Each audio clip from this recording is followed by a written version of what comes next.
Hi there, welcome to Sported. I'm Shane. Now, just when you thought Spurs couldn't be any more Spursy, they've gone and lost again. They're now 1 point above the relegation zone.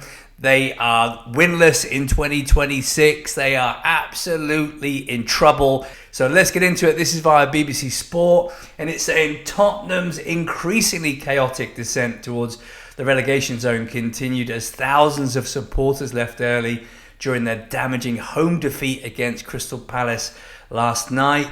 Spurs are 1 point off the drop zone, and Igor Tudor has lost his third game in a row after replacing the sacked Thomas Frank.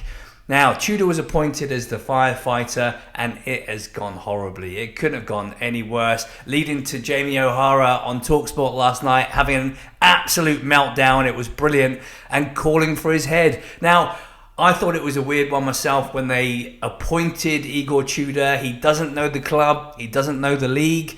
Harry Redknapp would have been the obvious appointment. He knows the league. He knows the club. He knows a lot of the players. But Spurs being Spurs went left field and went for Tudor. So they've only got themselves to blame.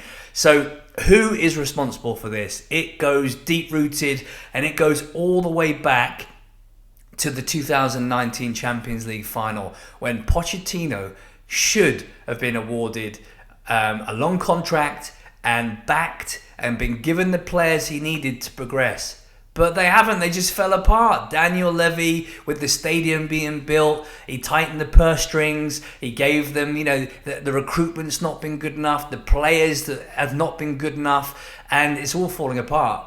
And if they get relegated, they've only got themselves to blame. It is an absolute mess. The fans must be tearing their hair out.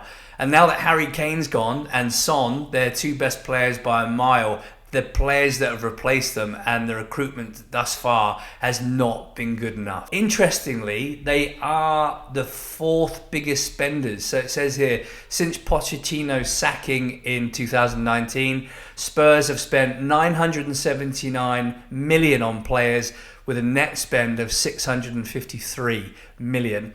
Only Chelsea, United and Arsenal, so only three, I beg your pardon, are ahead of Spurs. But it's the players that they've been buying and the wage structure that's been restricting them. And apparently Daniel Levy is very hard to negotiate with, so probably scared off a lot of players. I'd sack Igor Tudor, shouldn't have been appointed in the first place. I'd get Redknapp in to fight the fires, get them going, get the fans on side again and build from there.